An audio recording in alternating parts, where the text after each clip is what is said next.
গুলিবিদ্ধ হয়েছেন পুলিশের। আমরা তারও নিন্দাবাদ জানাই। যেহেতু সাংবাদিকেরা তার নিউজ কভার করতে যায়, সেখানেও গুলিবিদ্ধ হয়েছেন এবং 2 জন সাংবাদিক ইন্তেকাল করেছেন। আমরা তাদের রুহের মাগফিরাত কামনা করি। সম্মানিত উপস্থিতি, আমাদের সর্বশেষ আলোচক আজকের হিউম্যান রাইটসের অন্যতম লিডার জনাব নাসির উদ্দিন আহমেদ, উনি বক্তব্য রাখবেন। নাসির উদ্দিন আহমেদ।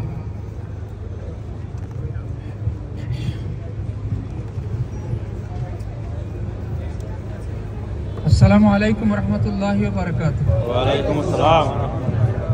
সম্মানিত ভাইরা, এখানে অনেক বক্তব্য হয়েছে আলহামদুলিল্লাহ। আরো অনেক ভাইরা ছিলেন বক্তব্য রাখতে পারতেন। আমরা জানাজার নামাজ পড়ব, তাতিলের সময়ের একটা ব্যাপার আছে। আমি আপনাদেরকে একটি কথা বলবো, আমি পলিটিশিয়ান না, পলিটিক্স বুঝিও না।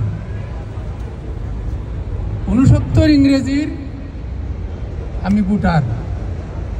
69 ইংরেজিতে আমার জীবনের প্রথম ভোটটা নৌকায় দিয়েছি এবং যুদ্ধ আমি দেখেছি,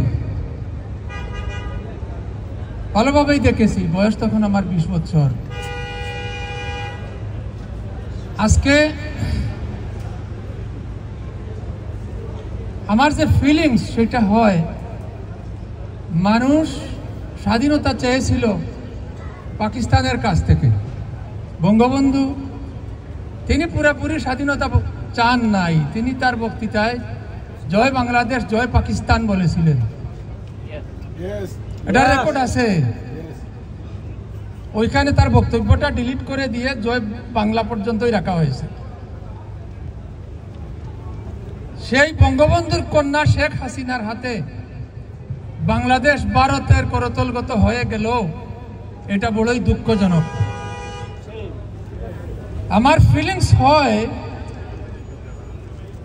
তিনি এমনভাবে একটা কারসাজি করে রেখেছেন যে স্বাধীনতার বিরোধী একটা গ্রুপ আর ওনারা হচ্ছেন স্বাধীনতার পক্ষের গ্রুপ। এটা কিয়ামত পর্যন্ত চলুক।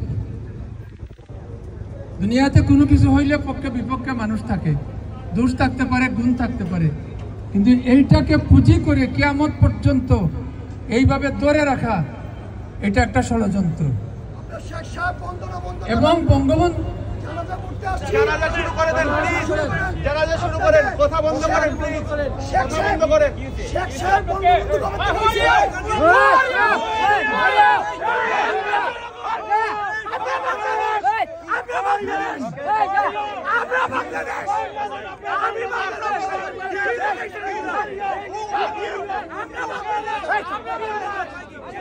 আমরা